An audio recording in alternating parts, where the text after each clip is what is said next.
Morning students, coordination compounds. कल हमने बहुत सारे टर्म्स पढ़ी थी। Central atom, coordination number, how to find oxidation number. अब है इसमें एक important topic, how to give IUPAC names, nomenclature of complex compound.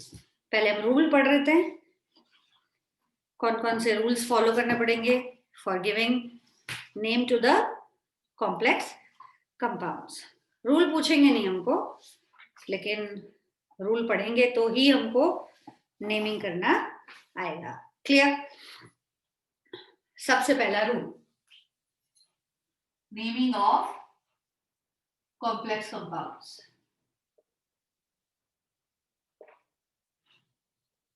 First rule है, हमेशा cation name first, after that we have to write the name of anion. Generally we do like this only. जैसे we have NaCl, तो we know Na is positive and Cl is negative, तो ऐसे ही लिखते हैं ना अपन, sodium chloride. Always for ionic compound especially, cation is named first and after that we write the name of anion. Complex compounds are also somewhat ionic compounds, so they are also named like this. First we have to name the cation and then we have to name anion. For example, if we have complex CO NH36 Cl3, which is cation, this is anion. So cation will be named first, after we have to name the anion. तो पहले अपन इसे square bracket को name करेंगे और उसके बाद हम chloride लिखेंगे। सपोज कॉम्प्लेक्स ऐसा है, K4 FeCN6। अब की बार कौन पॉजिटिव है? Potassium, and this bracket is negative. Actually in a complex compound two things are there. One is square bracket, that is important. तो अगर स्क्वायर ब्रैकेट पहले बनाया हुआ है तो square bracket is cation, square bracket name first. और अगर square bracket बाद में बनाया है, पहले K है, तो स्क्वायर ब्रैकेट इज नेगेटिव आया, square bracket will be named after potassium.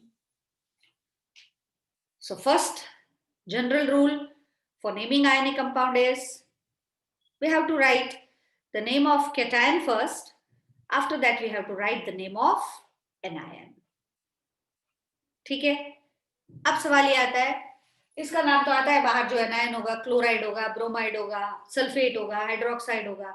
Negative ion के नाम लिखने में कोई प्रॉब्लम नहीं है। क्लोराइड, इसका नाम ब्रोमाइड, इसका नाम हाइड्रोक्साइड, अब तक पढ़ते आ रहे हो, जिसका नाम सल्फेट है ना, इसका नाम क्लोरेट, यही सब होंगे negative ions.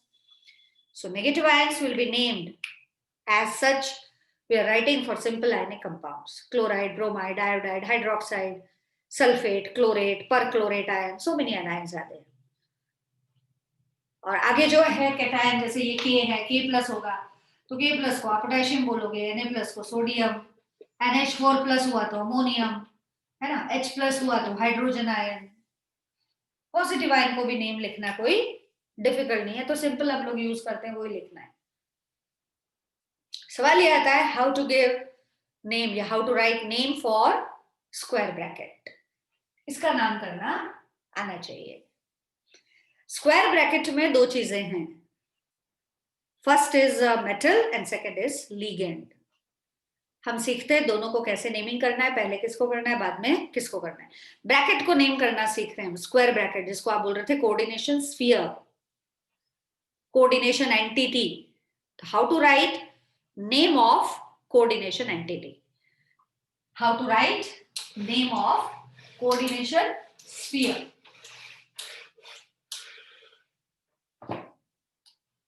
In this square bracket or coordination sphere we have a metal, transition metal, और उसके साथ कौन है? ligands. एक transition metal है और दूसरे ligands हैं। इनमें पहले नाम लिगेंड्स को देते हैं, उसके बाद मेटल को देते हैं। First name ligand and then metal. पहले लिगेंड को नेम, उसके बाद मेटल को नेम करेंगे. ठीक है. अब सबसे पहले सीखते हैं how to give name to the ligands. जरूर थोड़ी हर बार एक ही टाइप का लिगेंड प्रेजेंट होगा. हो सकता है एक टाइप के लिगेंड हो सकता है 2 टाइप के हो सकता है 3 टाइप के हो. How to give name to the ligands. What are the names of ligands. बहुत सारे लिगेंड्स हमने स्ट्रक्चर बनाए थे, क्लासिफिकेशन के टाइम पढ़ा था. उसके अलावा भी बहुत सारे लिगेंड्स हैं. How to write the name of ligands, that is very very important. तो सबसे पहले हम सीख रहे हैं लिगेंड्स को कैसे नेम किया जाता है. चलिए, कौन कौन से लिगेंड्स होते हैं और उनको कैसे नेम करेंगे. Naming of ligands.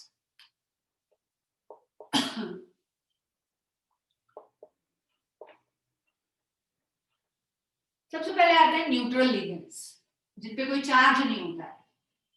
Neutral ligands, इसमें 4 आते हैं. CO, NO, H2O and NH2. These are neutral ligands. CO का नाम होता है कार्बोनिल. NO का नाम होता है nitrosyl. H2 is called aqua और इसको बोलते हैं अमाइन. डबल एम आता है, अमाइन. नाम याद रखना है. एक्वागार्ड होता है ना, aqua. Water is named as aqua, NO is named as nitrosyl, CO is named as carbonyl. और मैंने ऊपर लिखा है they are neutral ligands. Sorry, ये बात कहाँ काम आएगी. न्यूट्रल लिगेंड है, चार्ज नहीं है इन पे कोई. तो जब आप ऑक्सीडेशन नंबर्स फाइंड करने जाओगे, at that time you need the charges present, the valency present on these ligands.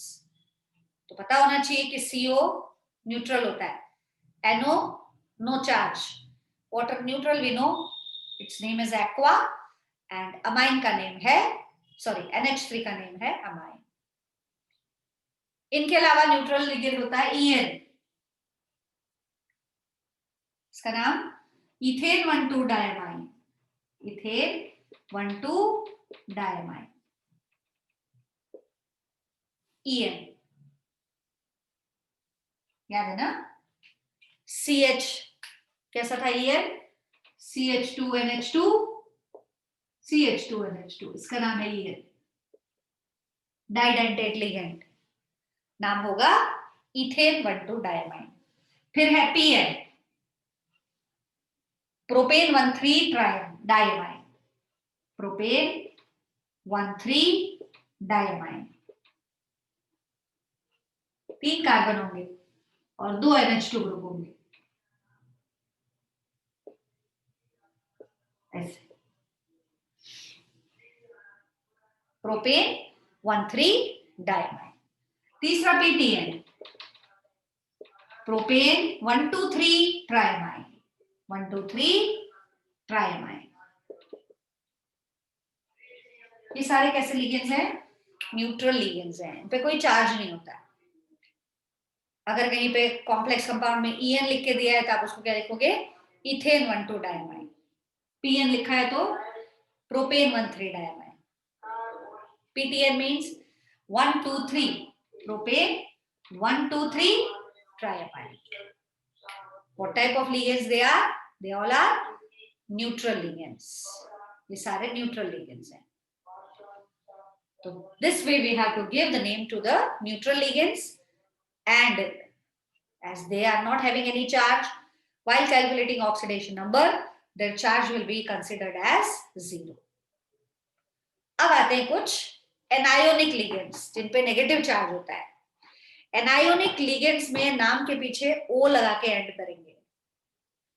Anionic ligands जो भी नाम होगा, जैसे क्लोराइड नाम होता है Cl का, तो जब वो लिगेंड होगा तब उसका नाम क्या लिखोगे आप? क्लोराइडो, ब्रोमाइडो, आयोडाइडो, सल्फेटो, कार्बोनेटो. तो जितने भी नेगेटिवली चार्ज लिगेंड्स होते हैं उनके नाम के पीछे सफिक्स लगाते हैं O. देखिए कैसे. Naming of negative charge ligands जिनको बोलते हैं अपन एनायोनिक लिगेंड्स. सॉरी, जैसे हमारे पास है Cl माइनस, अगर ये लिगेंड है तो उसको नाम कैसे लिखोगे आप? क्लोराइडो। Br माइनस को क्या बोलोगे? ब्रोमाइडो। ओ से एंड करना है suffix. I minus iodido. OH minus hydroxido, है ना। फिर NO2 minus nitrito. SO42 minus sulphato. CO32 minus carbonato. ओ से ऐड करते हैं इसको। फिर OX2 minus oxalato.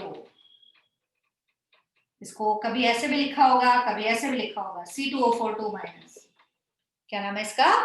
Oxalato. Oxalate ion होता है ना, पीछे एंड करना है ओ से, तो ऑक्जेलेटो। तो बहुत सारे नेगेटिवली चार्ज लिगेंड है। CH3COO माइनस, इसको और कैसे लिखते हैं? ACO, एसीटेटो। क्या बोलेंगे? एसीटेट आयन है ना, एसीटेटो। फिर S2O32 माइनस थायोसल्फेटो, इसका एनायन का नाम है थायोसल्फेट, तो बोलेंगे इसको थायोसल्फेटो। देखिए मैं इनके ऊपर चार्ज भी लिखती जा रही हूँ। Br का वैलेंसी -1, SO4 -2, CO3 -2। ये क्यों लिखा है अपन ने? क्योंकि काम आएगा for calculation of oxidation numbers. जब हम ऑक्सीडेशन नंबर्स निकालेंगे तब वैलेंसीज काम आएंगी। नाम तो लिगेंड का नाम लिखना है और फिर वैलेंसी भी तो चाहिए फॉर राइटिंग ऑक्सीडेशन नंबर्स, तो वो निकालने के लिए इसकी वैलेंसीज चाहिए। वैसे बहुत सारे नेगेटिवली चार्ज लिगेंड्स हैं, माइनस जिनके ऊपर चार्ज होता है। फिर है जैसे O-2, क्या बोलेंगे इसको? ऑक्सो या ऑक्साइडो। O-2 ऑक्साइडो, ऑक्साइड होता है ना, ऑक्साइडो। N-3 नाइट्राइडो। NO3 minus नाइट्रेटो। ऐसे सारे। SCN minus thiocyanato, thiocyanato. नाम आप याद करोगे तो वह नाम लिख पाओगे, ठीक है। PO43 minus फॉस्फेटो। इनऑर्गेनिक में हम इनको यूज करते थे, है ना, we were using. Calcium phosphate की फॉर्मूला यूज किया हुआ है, सोडियम फॉस्फेट यूज किया हुआ है, no phosphate, PO43 minus. What is the difference? When it acts as ligand, we have to end their name with the suffix O. पीछे O लगाना है, that's it. CN minus cyanido, cyano भी लिखते हैं, पहले साइनो ही लिखते थे, साइनाइडो भी लिखोगे तो चलेगा, साइनो या साइनाइडो। These are negatively charged ligands, है ना। चार्ज भी इनके ऊपर है और टेबल बनाया हुआ है इन्होंने एक, बहुत सारे लिगेंड्स के नाम तो इसने यहाँ पे शो नहीं किए हैं। आप अगर इस तरीके से लिख लोगे तो that will be easy for you. ASO4 3 minus arsenato. जितने याद आते हैं उतने आप लिख के रख सकते हो, ताकि कभी कोई नया लिगेंड आए तो easily we can give its name, arsenato. These are the negatively charged ligands. EDTA-4, ये भी नेगेटिवली चार्ज है, 4 वैलेंसी होती है। इसको कैसे नेम करेंगे? इथाइलीन डायमाइन टेट्रा एसीटेट था, एसीटेटो। इथाइलीन डायमाइन टेट्रा एसीटेटो, EDTA हुआ तो उसका नाम आप ऐसे लिखोगे। These are few negatively charged ligands and their valencies. Keep in mind, negatively charged ligands will be named by ending O. उसके नाम के पीछे O लगाना है, suffix O लगाना है. That is the name of negatively charged ligands. अब कुछ ligands होते हैं जो positively charged भी होते हैं. They are not simply the neutral molecules or anions. Sometimes they may have positive charge. किन किन का पॉजिटिव चार्ज हो सकता है। कौन से लिगेंड्स हैं जो पॉजिटिवली चार्ज होते हैं? फर्स्ट है उनमें NO प्लस, रिंग टेस्ट आता है, ब्राउन रिंग टेस्ट, उसमें बनता है, इसको नाइट्रोसोनियम बोलते हैं। और हमको लिख के देगा वो किसके ऊपर प्लस चार्ज, बाकी NO है या NO प्लस है वो हमको कैसे पता चलेगा? तो NO पे अगर प्लस चार्ज है तो इसको नाइट्रोसोनियम बोलते हैं। अब क्वेश्चन दिमाग में आना चाहिए कि प्लस चार्ज है तो वो कैसे इलेक्ट्रॉन पेयर डोनेट कर सकता है? हमने तो पढ़ा है कि प्लस चार्ज वाले सारे इलेक्ट्रॉन डेफिशिएंट होते हैं। इसमें नाइट्रोजन पे प्लस चार्ज है, ऑक्सीजन पे तो है ना इलेक्ट्रॉन पेयर, ऑक्सीजन का electron pair can be donated. फिर है हाइड्रोजीन, हमने सुना है NH2 NH2 है ना, दोनों नाइट्रोजन पे इलेक्ट्रॉन पेयर होता है। अगर ये पेयर किसी को दे दे, सपोज NH3 प्लस बन जाए, तो भी एक पेयर तो रहेगा ना।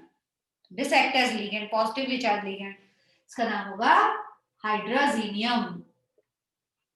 पॉजिटिव के पीछे हम ईएम लगाते हैं, सोडियम, पोटेशियम, अमोनियम, प्रोटियम, जो भी पॉजिटिवली चार्ज होते हैं उनके पीछे आप ईएम लगाते हैं, इसलिए इसका नाम क्या हुआ? हाइड्रोजीनियम। फिर एक और है NO2 प्लस, इसमें भी ऐसा ही है, एक इलेक्ट्रॉन पेयर चला गया, पॉजिटिव चार्ज आया, दूसरे एटम के पास होगा इलेक्ट्रॉन पेयर, तो कोई आपसे पूछेगा आर दे लुईस बेस, तो yes they are Lewis base. Simply charge જોઈને નહીં કહી દેવાનું કે આ બધા લुईस એસિડ છે, પ્લસ છે એટલે લुईस એસિડ જ હોય એવું નથી। આમાં ઇલેક્ટ્રોન પેર છે એ તમને દેખાડશે નહીં ડોટ કરીને, તો તમને ખબર પડી જાય, અહીંયા ઉપર ડોટ નહીં કરે, ડોટ કરે તો આપણને ખબર પડે ને, એ અંડરસ્ટુડ। તમારે એને નક્કી કરવાનું કે અહીંયા ડોટ છે એટલે એ લुईस બેઝ છે બધા। અને ઘણીવાર આવું હોય, ડોટ કરીને આપે અને પૂછે કે આ ન્યુક્લિયોફાઇલ છે કે ઇલેક્ટ્રોફાઇલ, आ लुईस बेस है कि लुईस एसिड, तो दिस इज लुईस एसिड। जब उसको जैसे आपको मैनिपुलेट करना हो वो कर सकता है। हमको पता होना चाहिए कि कौन से लुईस एसिड है और कौन से लुईस बेस, कौन से इलेक्ट्रॉन डेफिशिएंट है और कौन से electron rich. So NO2 plus, NH2 NH3 plus and NO plus, they are Lewis base, they act as positively charge ligand. इसका नाम है nitronium ion, nitronium ion, sorry। So ligands are of three types, either ligands are neutral or they are negatively charged or they may have positive charge। कम है positive वाले but होते हैं। तो true false में भी अगर पूछते हैं कि ligands are always negative, always neutral, always positive or they never be positive, so ligands can be positive, negative or neutral। ठीक है, ये पढ़ा हमने how to give name to ligands. अब जैसे अगर कहीं पे 2 3 4 अलग अलग लिगेंड्स प्रेजेंट होंगे, जैसे ये कॉम्प्लेक्स कंपाउंड है CO, एक NH3 भी है लिगेंड, है ना, 2 NH3 है, फिर कहीं पे जैसे NO2 है और वो एक है, वाटर भी है वो भी एक है, ऐसा कॉम्प्लेक्स कंपाउंड है ना, जिसमें ये तो मेटल है, एक ये लिगेंड है, एक ये लिगेंड है और एक ये लिगेंड, तीन लिगेंड प्रेजेंट है। तो फिर कैसे नेम करेंगे इनको? They will be named while writing name of the complex compounds. Ligands will be named alphabetically। पहले रूल बड़ा कॉम्प्लिकेटेड था, नेगेटिव आयंस को पहले नाम करो फिर न्यूट्रल को करो, ऐसा बड़ा कॉम्प्लिकेशन होता था, याद रखना पड़ता था कौन सा नेगेटिव है वो। लेकिन IUPAC ने सिस्टम को थोड़ा सा सिंपल बनाया कि जितने भी लिगेंड्स हैं उन सबको हमको अल्फाबेटिकल ऑर्डर में अरेंज करना है। जैसे इसका नाम है अमाइन, अमाइन, इसका नाम है एक्वा, है ना, इसका नाम है नाइट्राइटो। अब अल्फाबेटिकल ऑर्डर में अरेंज कर दो, सबसे पहले कौन आएगा? ए और ए कॉमन है, नेक्स्ट लेटर देखो,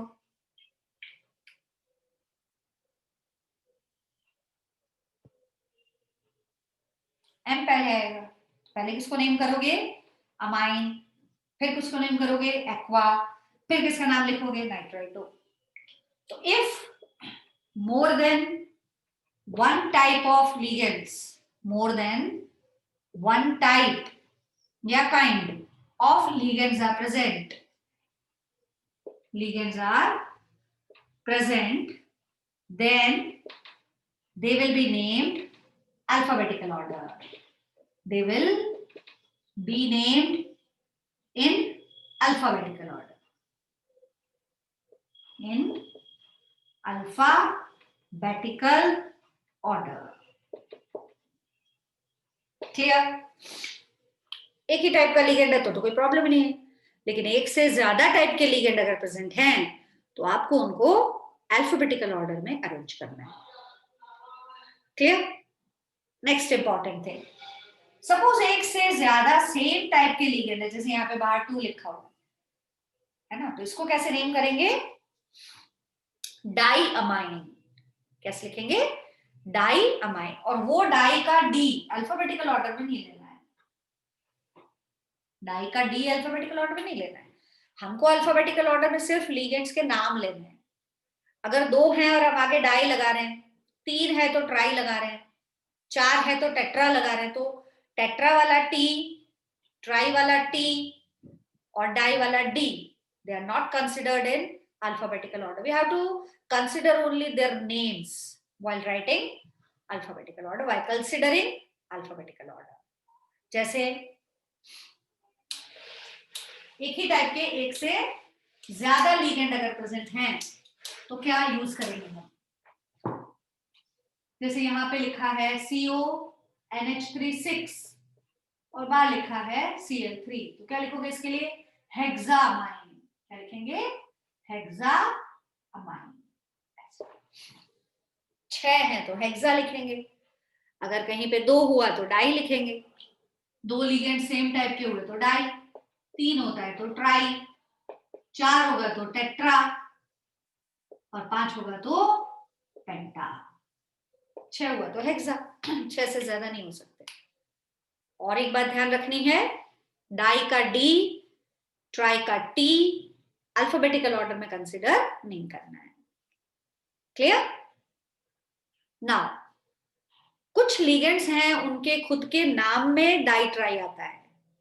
हमने अभी लिगेंड्स के नाम लिखे थे, जैसे ईएन है, इसका नाम मैंने लिखा था तो क्या था? इथेन 1,2 डाई अमाइन, ऐसा लिखा था ना, तो इसके खुद के नाम में डाई आ रहा है. फिर हमने एक पीटीएन लिखा था, प्रोपेन 1,2,3 ट्राई अमाइन, खुद के नाम में ट्राई था. फिर हमने ईडीडीए का लिखा, इसका नाम था ethane 1,2 ethylene diamine tetra acetate ion, tetra नाम में टेट्रा आया, एसीटेट आयन है ना. काफी सारे थे जिनके नाम में, खुद के नाम में डाई ट्राई आया. अगर कोई लिगेंड ऐसा है जिसके नाम में ऑलरेडी डाई ट्राई टेट्रा ऐसे वर्ड्स आ रहे हैं और अगर वो एक से ज्यादा प्रेजेंट हैं तो फिर हम उनके नाम के आगे, अगर वो 2 हैं तो डाई नहीं लगाएंगे, डिस लगाएंगे. 3 होंगे ट्रिस लगाएंगे, 4 होंगे तो टेट्राकिस लगाएंगे. किस केस में?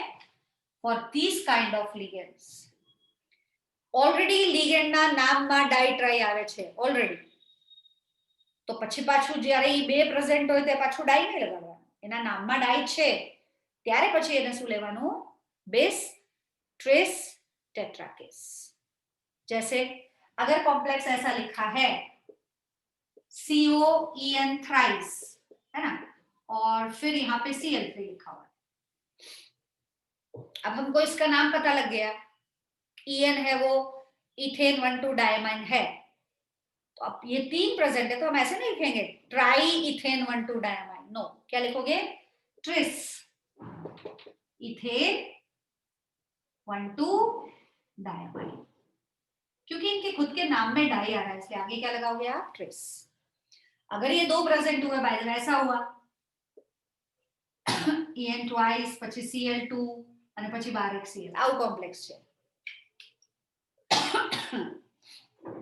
હવે બે લિગેન્ડ્સ છે, એક આ છે, એક આ છે, બે બબે પ્રેઝન્ટ છે. એકનું નામ ક્લોરાઇડો, Cl નું નામ ક્લોરાइडो અને En નું નાम इथेन 1,2 डायमाइन. अब उसके नाम में डाई है इसलिए इसको क्या लिखोगे? ऐसे नहीं लिखोगे diethane 1,2 diamine. No, it is bis ethane 1,2 diamine. Alphabetical order के साथ लिखे तो इसका नाम आएगा डाई क्लोराइडो પછી बिस અને બ્રેકેટમાં લખવાનું નામ પાછું આ બ્રેકેટમાં લખવાનું बिस इथेन 1,2 डायमाइन. बिस ethane 1,2 diamine. So if there are ligands in their name already di, tri, tetra એવા words આવતા હોય તો we have to write bis, tris and tetrakis if they are present in 2, 3 or 4 numbers. अब एक special case है CH3NH2. इसके नाम में डाई नहीं है. CH3NH2 इसको मिथाइल अमाइन या मीथेन अमाइन बोलते हैं. इसका नाम क्या है? Methyl amine. अगर ये दो प्रेजेंट है तो इसके खुद के नाम में तो कोई डाई आया नहीं है, लेकिन अगर ये दो प्रेजेंट है जैसे ऐसे लिखा है CH3NH2 होल ट्वाइस, फिर Cl2 ऐसे करके लिखा है, यहाँ पे Cl.